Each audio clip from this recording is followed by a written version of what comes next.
If you see this reading on 19, 20, or 21st March, this reading is for you.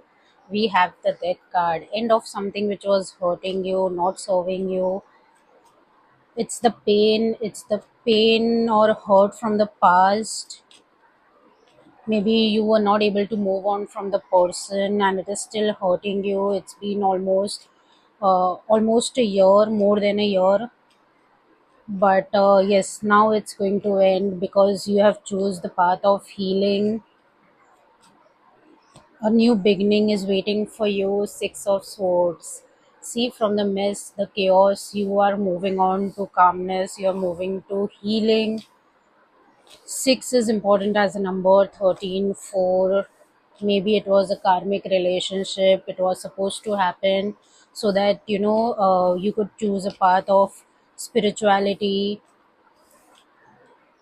choose yourself. It is, some relationship comes to you as a learning. Four of Pentacles.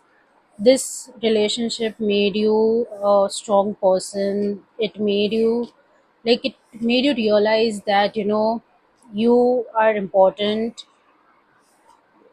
Also, you are focused on your career, focused on yourself. You have become more of a private person.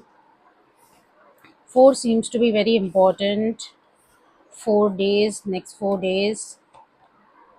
Ace of Pentacles. See, a new start, a new beginning is waiting for you. Divine is blessing you with something new, with something very precious. It can be related to career, money, it can be a new relationship.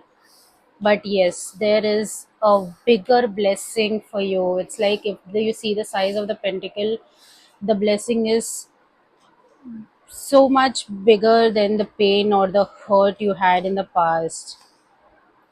Ace of Wands. See, it's like universe is giving you the signs that do not hang on to the past. There is something more precious, something which will take you to the top, or maybe someone who's very passionately in love with you, a new person. Ace is very important. Maybe you've heard about Ace, or you like playing cards. Wands, flower, Eight of Pentacles. Focus on yourself, focus on uh, it's like focus on your career, focus on yourself. We have so many pentacles. I feel there's a lot of money, there is a lot of abundance, hard work,